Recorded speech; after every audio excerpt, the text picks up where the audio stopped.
Hola a todos, muy buenas noches. Otra vez por aquí yo, Mahmoud Al-Nafi o Mauricio Sanabria a la orden, en una clase retrasada, alguito retrasada, de la Escuela Dominicales Mormona. Y de paso, pues les pido disculpas a todos ustedes, pues por cuestiones de trabajo y otros asuntos personales, pues no me había sido posible dar la clase. Voy a tratar de hacerla más corta posible, pero hacerlo todo de una vez. Pues precisamente por los motivos anteriores, pues no me va a quedar posible dividirla como hice con la clase anterior, pero procuraré ser lo más breve posible. Ok, en el día de hoy vamos a hablar de la clase Escuela Dominicales Mormona. Vamos a ver los capítulos Génesis 1 al 2, Moisés 2 al 3 y Abraham 4 al 5, ¿no? El título de la clase es En el principio creó Dios los cielos y la tierra. La verdad les cuento a todos ustedes que encontré varias cositas interesantes y curiosas de estos tres relatos. En la descripción del video les voy a dejar algunas cositas que encontré, como les decía anteriormente. Busqué el relato sumerio de la creación y pues traduje al español como decía originalmente en la Perla de Gran Precio, los capítulos 4 al 5 y Moisés 2 al 3, tal como aparecen en la versión de 1851 y 1878. ¿Sí? Entonces, pues para complementar un poquito lo de la clase, les recomiendo que miren estos documentos. Y van a encontrar cositas bien interesantes que pues brevemente se las mencionaré, pero la idea es que ustedes mismos lo puedan mirar y si es posible descargarlo para una mejor comprensión del tema.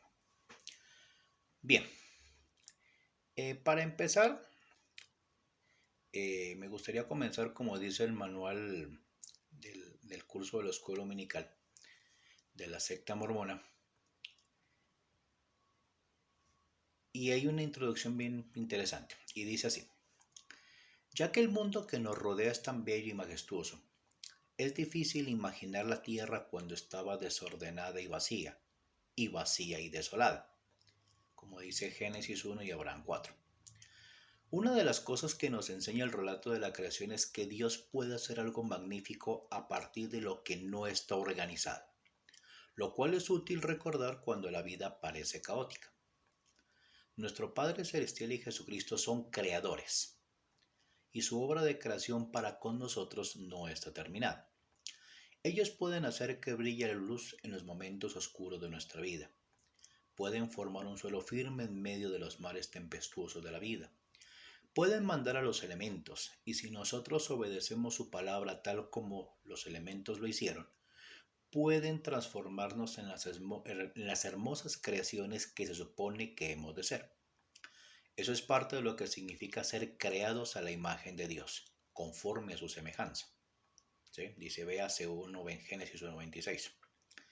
Tenemos el potencial de llegar a ser semejantes a Él, seres exaltados, glorificados y celestiales. Y es interesante esta introducción del manual y uno puede notar varias cositas. La primera de ellas es que coloca al Ser Supremo y a Jesucristo como creadores, ¿sí? En plural. ¿Sí? Esa es la primera cosa que uno nota. Otra cosa que dice, ¿no? Y si nosotros obedecemos su palabra tal como los elementos lo hicieron. Y aquí hay una cosa bien interesante que lo vamos a ver a continuación. O sea, ¿cómo así que los elementos obedecen? Esa es una cosa bien interesante. Que solamente lo enseña el mormonismo y lo enseña también el islam. ¿Sí? Como ya se los he explicado en repetidas ocasiones, se los he enseñado, el mormonismo en un 80% es plagio del islam. Bueno, en la época de Pepito Smith, pues él tenía que conformarse con el islam sunita. Bueno, pero aún así sacó cosas interesantes. Y otra cosa que dice ahí, y es interesante lo que dice, ¿no? Puede hacer algo magnífico a partir de lo que no está organizado.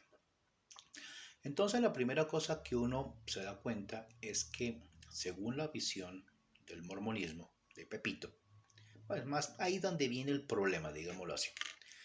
La visión del mormonismo del siglo XX, siglo XXI, habla de una organización de los elementos. Pero en el mormonismo del siglo XIX se habla de una creación.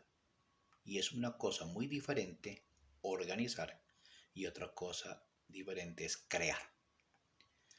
En el lenguaje teológico, el decir organizar es como cuando uno arma una casa. ¿Sí? Uno tiene los ladrillos, tiene la arena, tiene el cemento, tiene las tejas, tiene los vidrios, tiene las ventanas, las puertas, etcétera, etcétera. Y uno simplemente los coloca en su lugar. Pero son materiales que ya existían y lo que uno hace es una cosa nueva a partir de elementos existentes. Crear es muy diferente. Crear es literalmente es hacer, inventar el elemento de la nada absoluta. O sea, desde la partícula subatómica más infinitesimal que tenga cualquier elemento de la naturaleza, a partir de allí empezar, ¿sí? Comenzando por la hechura de la partícula subatómica, es decir, de la nada absoluta. Entonces, en esta introducción, entran en una contradicción evidente. Si la materia está organizada, es porque los elementos ya existían previamente. Pero si las cosas son creadas, tenían que haber sido hechas de la nada. No se puede crear y organizar al mismo tiempo. O se crean o están organizadas. Entonces, un detalle para que tengamos en cuenta. Y obviamente, pues como es conocido en la teología mormona, podemos ser seres exaltados, glorificados y celestiales, o sea, dioses. Entonces, aquí entramos en otro punto importante y es el politeísmo del mormonismo. Es decir, a uno como investigador, pues uno le enseña en las charlas y se da a entender que el mormonismo es una iglesia cristiana más, es decir, una religión monoteísta. Pero cuando uno mira textos como este, uno se da cuenta que el mormonismo es realmente politeísta. ¿Sí? Entonces, para que lo tengamos en cuenta. Bueno, entonces siguiendo con el manual. Hay una declaración del elder de Todd Christofferson y dijo lo siguiente. Cualesquiera que sean los detalles del proceso de la creación, sabemos que no fue accidental, sino que Dios el Padre la dirigió y Jesucristo la implementó. ¿Sí? Esto lo dijo, aparece registrado en la Leona de mayo del 2015, en la página 51. ¿Sí? Sigue diciendo, aunque hay mucho que no sabemos sobre cómo se creó el mundo exactamente, dice, medite en lo que aprenda sobre la creación de lo que Dios ha revelado en Génesis 1, 1 al 25, Moisés 2, 1 al 25 y Abraham 4, 1 al 25. Y empiezan unas preguntas interesantes. ¿Qué nota en estas narraciones que sea semejante? ¿Qué nota que sea diferente? Bueno, desde la clase pasada yo les mostré una cosa bien interesante y de pronto algunos, si vio el video, se preguntará por qué yo en alguna ocasión en ese video anterior dije que los mormones del siglo XIX creían y enseñaban que el nombre de Dios es Jehová. Bien, pues cuando hice la traducción me llamó mucho la atención a eso. ¿Por qué? Porque tanto en la versión de 1851 como en la versión de 1878 de estos relatos de Moisés y Abraham, la frase en inglés dice The Lord, es decir, el Señor. Pero lo que muchos no conocen es que este era digámoslo así, una especie de protocolo que existía a la hora de traducir textos antiguos pues a los idiomas entre comillas modernos, ¿no? En este caso pues la versión del Rey Santiago, que era la versión que Pepito utilizó para hacer su famosa versión inspirada. Que de inspirada pues cuando uno mira Ese más bien era una edición, digamos lo que revisada. Cuando en la Biblia en inglés se dice el Señor, en hebreo aparece el tetragramatón, es decir, las 4 letras hebreas, ¿sí? Que traduciéndolas, y eso podemos mirarlo desde la Vulgata latina de Jerónimo o la Vulgata clementina, se dice Jehová, ¿sí? Entonces, cuando se dice el Señor, vuelvo y repito, significa Jehová. Entonces, aquí el mormonismo entra en una contradicción monumental, porque si en el siglo XIX los mormones aceptaban que el nombre de Dios el Padre es Jehová, ¿dónde queda esa declaración que dice que Jesucristo era el Jehová en la vida premortal? ¿Sí? O sea, estamos hablando de pues, un ajuste, pequeño ajuste, en la doctrina, en una de las doctrinas principales del mormonismo, cuando se habla del plan de salvación. ¿Sí? Entonces, la primera, una cosa que uno nota que se podría ver como diferente. Otra cosa que uno nota, así digamos, el relato, digamos, semejante. Los 3 relatos básicamente siguen la misma secuencia, ¿sí? La misma secuencia desde que el momento que dice la tierra está desolada y vacía, hasta el momento en que son creados, digamos, Adán y Eva. Pues básicamente la secuencia es la misma. ¿Cuál es la diferencia, digamos, cuando uno mira a Moisés? Y ese fue el apunte que Pepito Smith hizo. Él colocó todo en primera persona. Y yo Dios hice, hice aquello, hice lo otro, hice los animales. Y yo Dios. Esa es la primera cosa que uno encuentra, ¿sí? En el relato de Génesis se habla siempre en tercera persona, pero en Moisés siempre es en primera persona.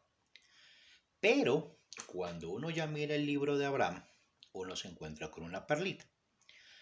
Aparece los dioses. Esa es la frase fundamental que aparece. Los dioses hicieron esto, los dioses hicieron aquello, en la misma secuencia que aparece en Génesis. Y aquí es donde entra, digamos, otra contradicción del mormonismo. Se supone que los textos de Moisés y Abraham fueron revelados, o sea, por traducción inspirada a Pepito. ¿Sí? Se supone que ambos son inspirados. Pero en el libro de Moisés dice, y yo Dios, ¿sí? Y está hablando de un monoteísmo. Pero cuando se toma a Abraham, dice los dioses, ¿sí? Hablando de un politeísmo, ¿sí? Ahí viene un gran problema. Los dos textos se supone que son inspirados, pero entran en esa grandísima contradicción doctrinal, ¿sí? Entonces ahí tenemos un gran problema, ¿sí? Ahí donde se puede ver diferente. ¿Qué otra cosa sí podemos decir? Por ejemplo, Moisés habla un poquito, digamos, de la preexistencia, ¿sí? De todas las formas de vida, ¿sí? Que aparece también en el libro de Abraham, pero en el capítulo 3. ¿Sí? En el libro de Moisés se incluye, pero ya en el relato directamente de la creación. Entonces, son cositas para tener en cuenta. Ahora, ¿por qué esa diferencia? El libro de Moisés aparece en 1830. Más o menos dice el relato junio-octubre de 1830, cuando Pepito todavía tenía ganas de ser cristiano monoteísta, de alguna manera. Pero cuando ya toma el libro de Abraham, que se supone son la traducción de los papiros que él le compró al paisano que andaba con su exposición ambulante de momias, ya era otra historia, porque él ya había recibido las clases del rabino cabalista, y pues el cabalismo, que es una de las formas de pensamiento de las sectas judías, el cabalismo ya habla de politeísmo, ¿sí? Por eso, ahí donde viene otro detalle, ¿no? Cuando uno toma el hebreo, la palabra que aparece es Elohim, otro escrito Elohim, ¿sí? Pero aquí Pepito en alguna ocasión, él creo que fue en el sermón de King Follett, él hablaba de, digamos, la verdadera naturaleza de Dios. Para Pepito, no existía un único Dios. Y eso lo aprendió fue del rabino, porque antes enseñaba otra cosa. Pero lo que le enseñó el rabino fue que no existe un único Dios, sino existen muchos dioses. ¿Sí? De hecho, millones, y yo podría atreverme a decir trillones de dioses. ¿Sí? Y todos conocemos la historia, ¿no? La famosa frase de Lorenzo Snow cuando dijo, como Dios es, el hombre llegará a ser. ¿Sí?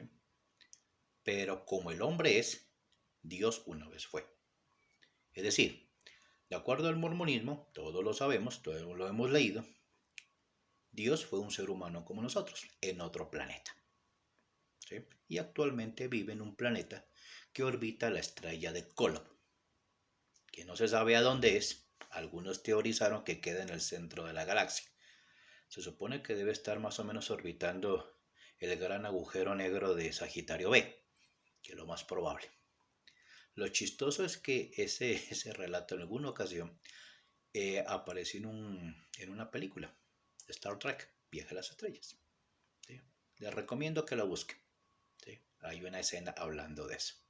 Cuando llegó el señor Spock y el capitán Kirk y terminaron liberando a un paisano que se decía Dios y orbitaba justamente un planeta alrededor de Sagitario B. ¿Sí? Una alusión al mormonismo. Ok. Aquí hay otra pregunta. ¿Qué pensamientos le acuden a la mente acerca del Padre Celestial y de Jesucristo al leer sobre la creación? ¿Sí? Vuelvo y digo, es una contradicción. Si Jehová es el Señor del universo, es el Padre de Jesucristo, ¿por qué los mormones después terminaron diciendo que Jesucristo es el Jehová del Antiguo Testamento? Esa es la primera cosa. ¿Sí? ¿Por qué razón eh, Pepito cambió de opinión? ¿Sí? Primero un monoteísmo cristiano y luego un politeísmo griego. ¿Sí? Básicamente, si uno se pone a pensar y analizar la manera de pensar del mormonismo, básicamente Dios es un ser de otro planeta al estilo de Zeus. Así de sencillo. ¿Sí? Eso es lo que es Dios para los mormones. Alguien parecido a Zeus, al Zeus de los griegos. Indica que también miremos un versículo de Doctrina y Convenios. Sección 101, versículos 32 al 34. Dice, sí, en verdad te digo que el día que el Señor venga, Él revelará todas las cosas. Cosas que han pasado y cosas ocultas que ningún hombre conoció, cosas de la tierra mediante las cuales fue hecha y su propósito y estado final. Cosas sumamente preciosas, cosas que están arriba y cosas que están abajo, cosas que están dentro de la tierra y sobre la tierra y en el cielo. ¿Sí? Pues se supone que se está hablando de una revelación continua. Ya han pasado casi 200 años y seguimos en las mismas. ¿Sí? Y cada vez lo que se muestran son contradicciones. Lo que se enseñaba en siglos pasados, en tiempos pasados, digámoslo así, en años pasados, como verdad, ahora es rechazado como mentira, dentro del mismo mormonismo.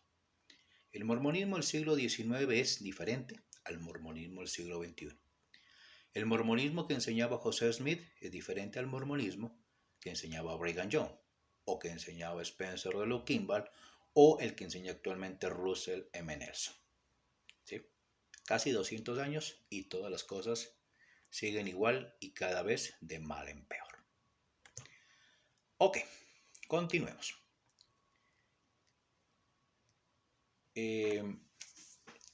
Se nos dice que sigamos leyendo Génesis 1, 27 al 28, 18 al 25, Moisés 3, 18, 21 al 25 y Abraham 5, 14 al 19. O sea, estamos hablando del matrimonio entre el hombre y la mujer. Y el título de la frase es, de la siguiente sección, el matrimonio entre el hombre y la mujer es ordenado por Dios. Bien, aquí hay una declaración que en su momento la enseñó Ya les digo quién lo enseñó. Justamente el abuelito Rusty, Russell M. Nelson, en enero de 1988, en un discurso que se llama Lecciones que aprendemos de Eva.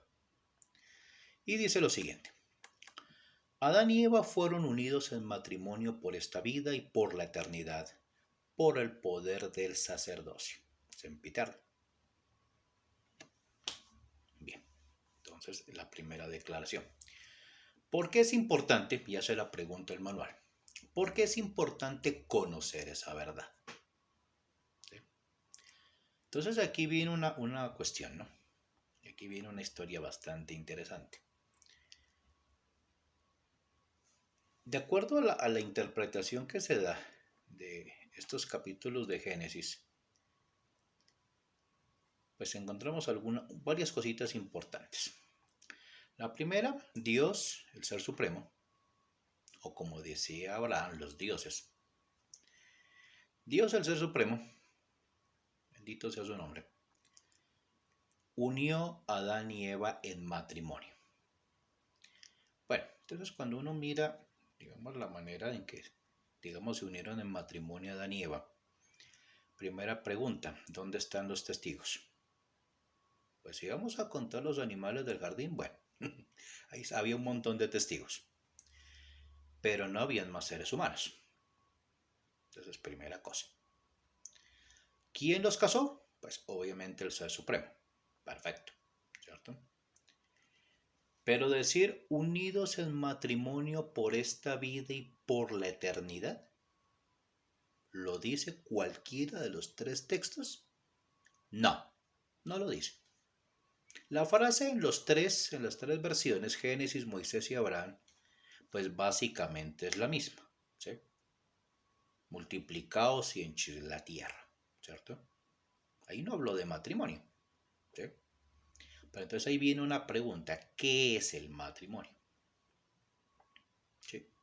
Básicamente es la unión consensuada de un hombre y una mujer para formar una familia. Y aquí quiero ser sumamente claro en ese punto. Entre un hombre y una mujer, ¿sí? La especie humana se multiplica cuando un hombre y una mujer tienen relaciones íntimas, ¿sí? El hombre fecunda a la mujer queda embarazada y del vientre de la madre nacen más seres humanos.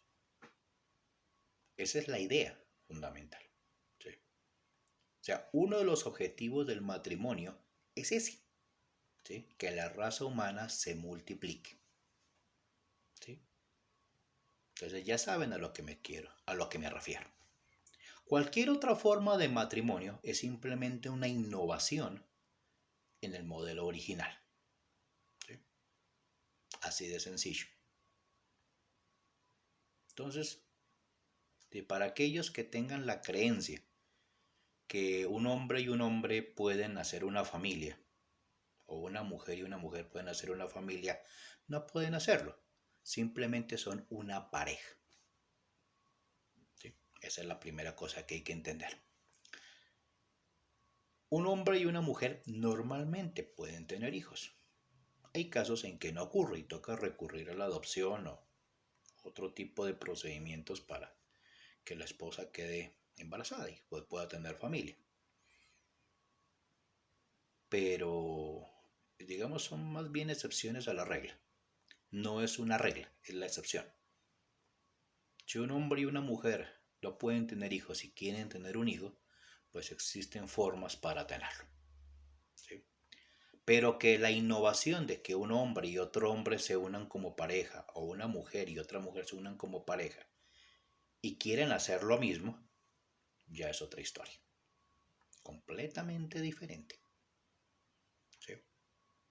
Y lastimosamente, no todos, pero más de uno, corrompe este principio de cuidado de otro ser humano, de un ser humano indefenso.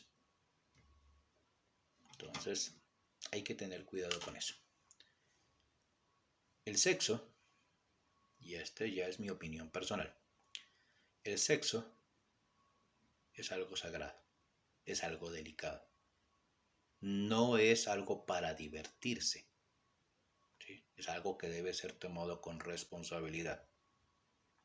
No es algo que yo pueda convertirlo en un negocio, ¿sí? O sea, es una cuestión de, digamos, de principios básicos, de sentido común, de lógica, que mucha gente no la quiere aplicar por seguir sus deseos. Es otra historia, ¿sí? Pero entonces hay que tener cuidado con eso, porque lastimosamente mucho de la corrupción del mundo tiene que ver con el sexo, ¿sí? Y cuando empezamos a inventarnos formas alternativas de sexo y convertimos al sexo en un objeto, ¿sí? O vemos al hombre o a la mujer como un objeto, ¿sí? Entonces es donde empiezan los problemas, empiezan los traumas, empiezan las decepciones, empiezan las depresiones y eso conlleva a muchas cosas desagradables, ¿sí? Ahora, otra cosa bien interesante, basándonos en esta definición que dio el presidente Nelson, ¿quién determina que un matrimonio sea por la eternidad? ¿Lo determinan signos y señas de un templo? ¿En un templo? ¿Sí? ¿Que me sepa los signos y señas masónicos? ¿O qué es lo que determina que un matrimonio sea eterno? Pues es muy sencillo, la respuesta es el Ser Supremo el que lo determina. Basado en 4 cosas: pensamientos, intenciones, palabras y obras. Es decir, todo lo que nosotros hagamos o digamos puede aumentar o disminuir la posibilidad de tener una familia eterna. De hecho, esto que estoy diciendo en alguna ocasión lo dijo el presidente Spencer W. Kimball cuando hablaba del matrimonio, en su famoso libro El milagro del perdón. Y lo dijo más o menos con esas palabras, ¿sí? Es el trabajo diario, es el esfuerzo diario, el compañerismo diario, el esfuerzo diario por mantener la relación, mantener ese convenio del matrimonio, lo que en algún momento lo puede hacer eterno, pero es Dios quien lo determina. Se supone que cuando uno va al templo, uno hace convenios, y hay 4 convenios. Para los que no lo sabían, hay 4 convenios que se hacen en el templo y se los recita en la ceremonia de la investidura, que son eh, castidad, si no me acuerdo, sacrificio, consagración y fe en Dios. ¿Sí? Son 4 convenios. Entonces, cuando uno mira en la práctica, el ritual del templo lo que le ayuda a insistir a uno es en el cumplimiento de los mismos. O sea, cuando uno se va a casar en un templo, en la ceremonia no garantiza nada. Y eso lo dijo Spencer W. Kimball como presidente de la iglesia. Lo que garantiza un matrimonio eterno es el cumplimiento de los convenios. Pero lastimosamente muchos mormones, ¿sí?, van con la idea de que cuando se casen en el templo simplemente tienen que aprenderse los signos, las señas, las palabras claves para decírselo al ángel cuando lleguemos allá. Y con eso ya no hay problema, ya quedamos exaltados, ya somos dioses. Error. ¿Sí? Entonces hay que tenerlo en cuenta, ese pequeño detalle. ¿Sí? El matrimonio eterno es directamente proporcional a la obediencia a los convenios. Y esa cuestión no solamente aplica para los mormones, aplica para cualquier otra persona, cualquier otra pareja sobre la faz de la tierra, no importa la religión que tenga. ¿Sí? Porque es que Dios no es mormón. Dios, es el supremo. Señor de la visa, dueño del chuzo, como digo yo. ¿Sí? Señor de todas las cosas. Y Él es el que realmente determina al final quién merece o quién no merece. De hecho, una cosa, hablando de eso está registrado en el Corán. La doctrina del matrimonio eterno no es mormona, es islámica. ¿Sí? Y lo dicen las palabras exactamente como se las acabé de decir. ¿Sí? Es Dios quien lo determina. Dios es el que considera en última instancia si nuestros padres, nuestros hermanos, nuestros hijos, nuestros antepasados pueden vivir con uno por tiempo y eternidad o viceversa, que uno tenga el privilegio de vivir con ellos.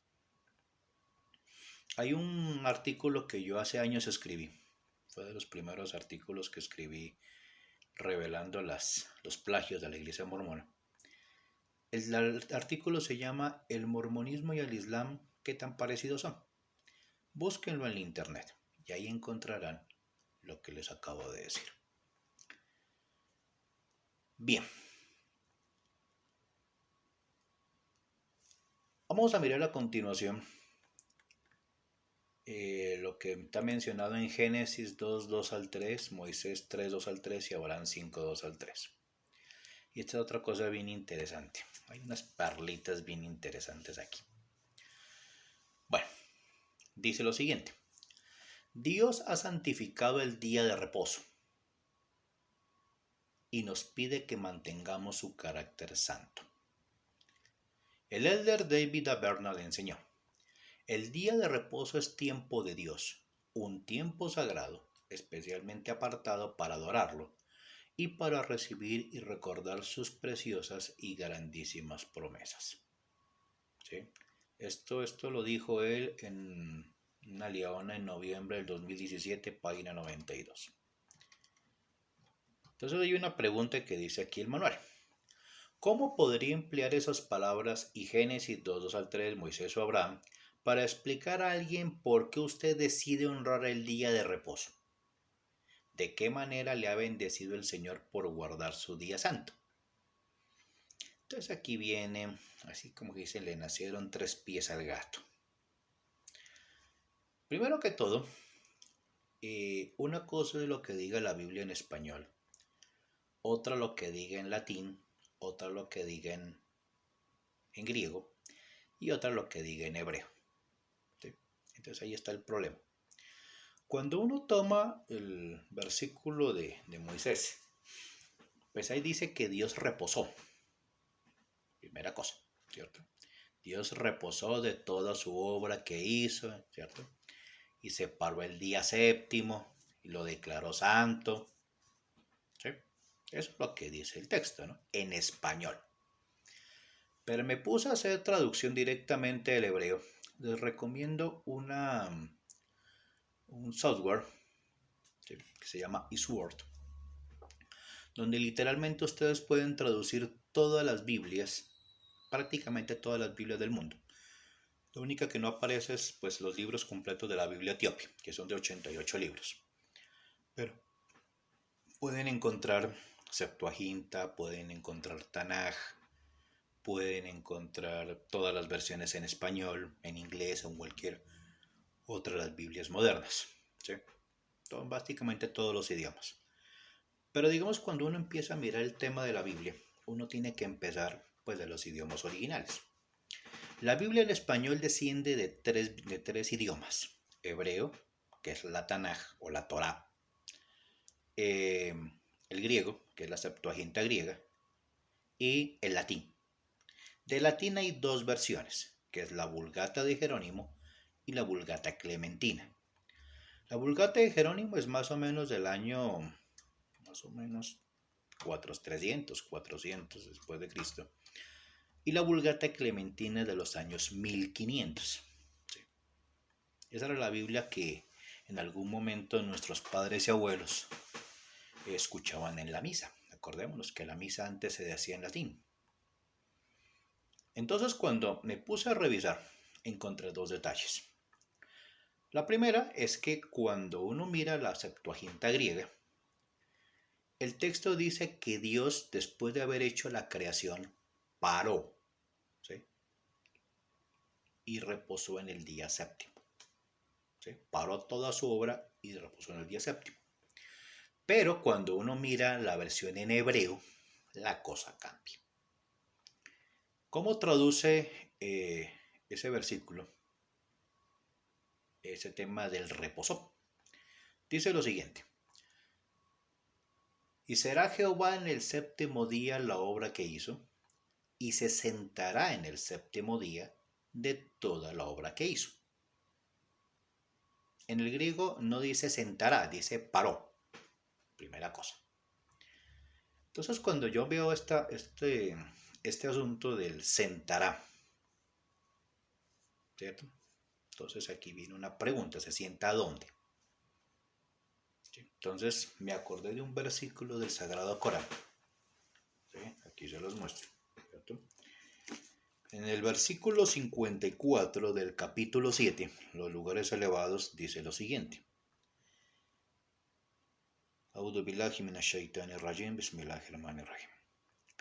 En verdad vuestro Señor es Dios, quien creó los cielos y la tierra en 6 días y después se instaló en el trono.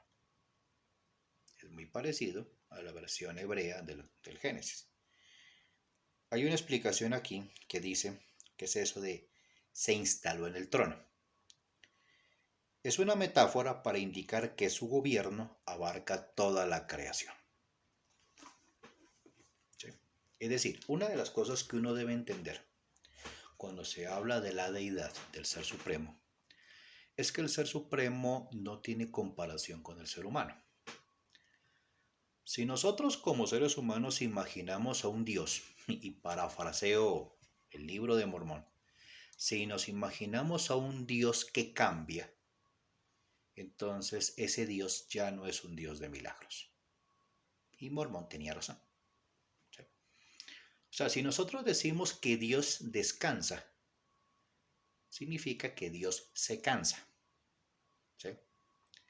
Significa que Dios necesita sentarse en una silla, ¿sí? Y reposar, ¿sí? Porque está cansado. Entonces, ese es el pequeño problema que uno encuentra aquí. Me viene a la mente algo ahorita con respecto al tema anterior. Cuando se estaba haciendo la creación, hay una cosita bien interesante, ¿no? Después de que se hacía cada cosa, digamos, se hizo el sol, la luna, las estrellas, las plantas, los animales, dice el relato, y lo dicen las 3 versiones, que Dios fue a mirar cómo había quedado la creación y se dio cuenta que estaba buena. ¿Sí? Y siempre la frasecita se repite, y vio Dios que todo era bueno. ¿Sí? Como quien dice, yo hago las cosas y luego valido a ver si me quedaron bien. O sea, un ser supremo no hace eso. Esa es la gran falla del Génesis. ¿Sí?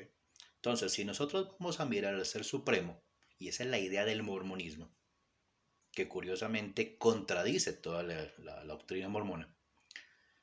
Si yo me imagino un Dios que cambia, un Dios parecido al humano, ¿sí?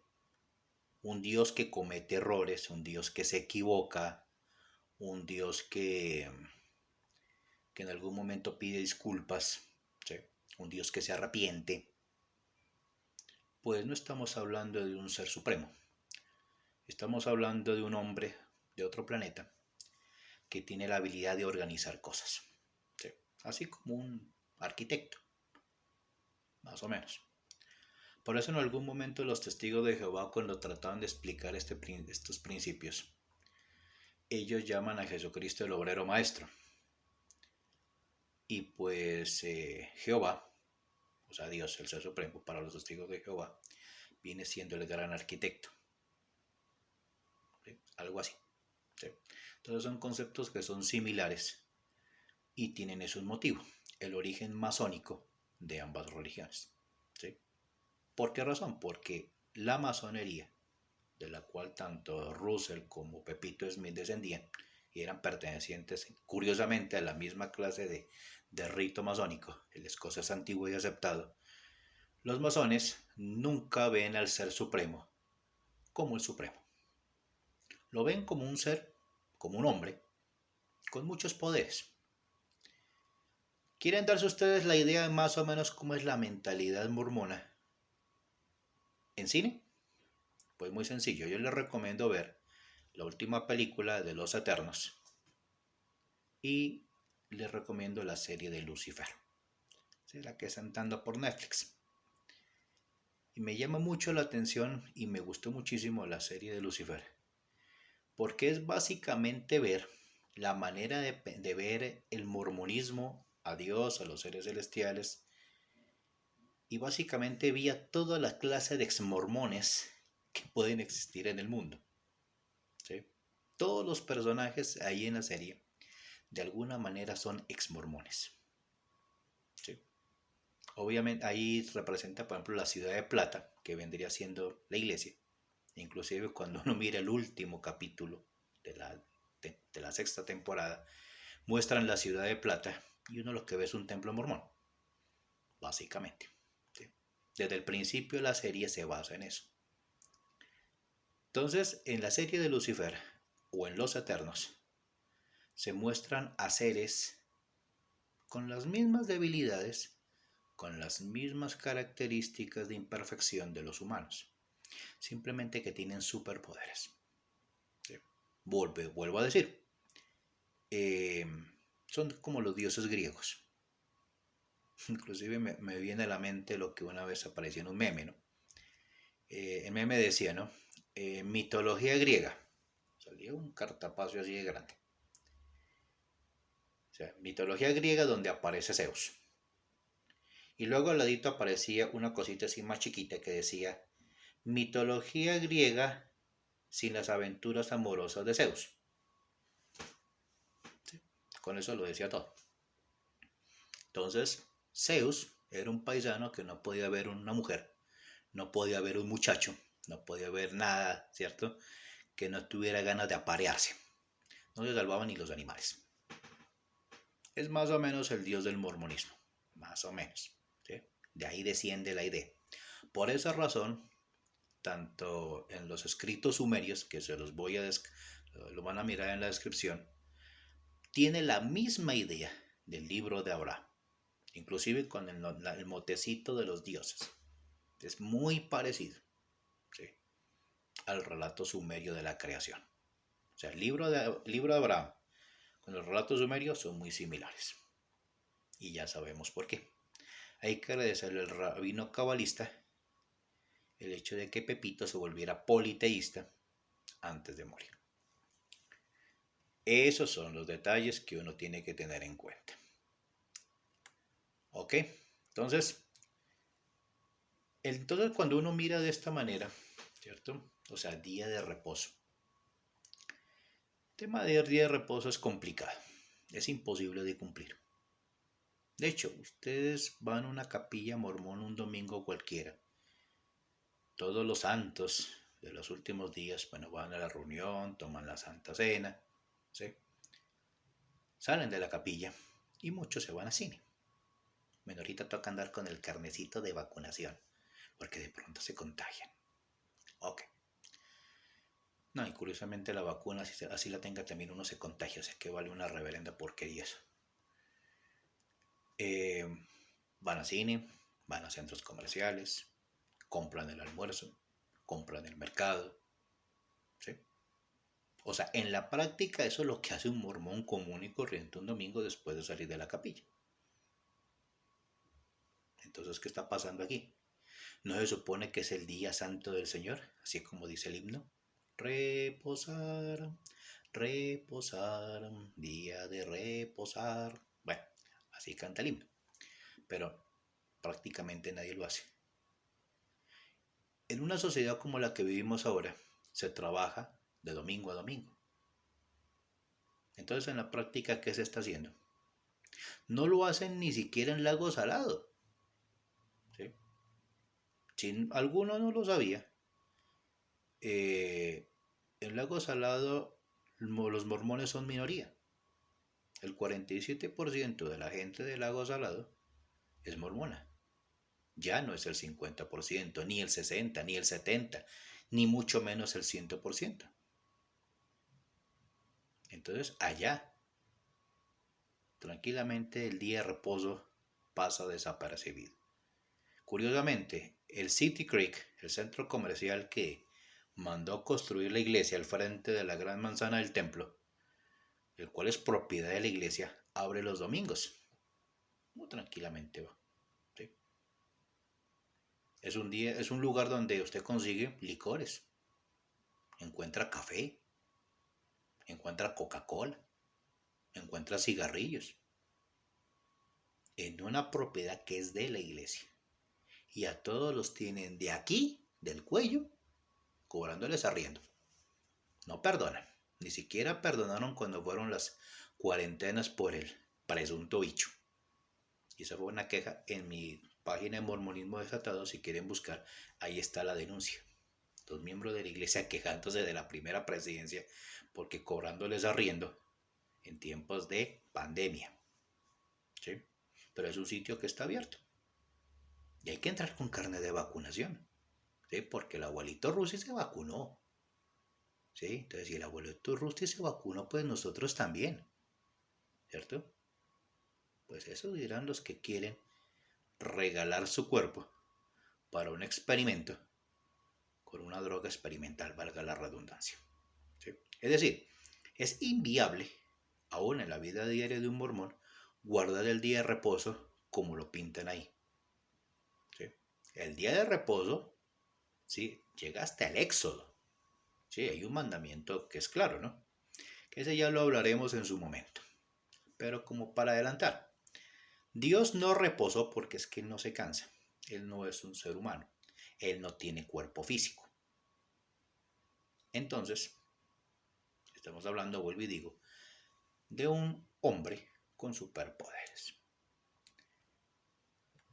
Ese es el asunto, ¿cierto? Bien, eso era todo por hoy.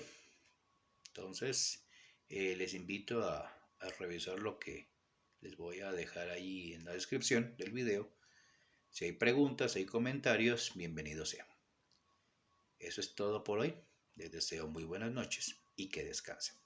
Assalamu alaikum.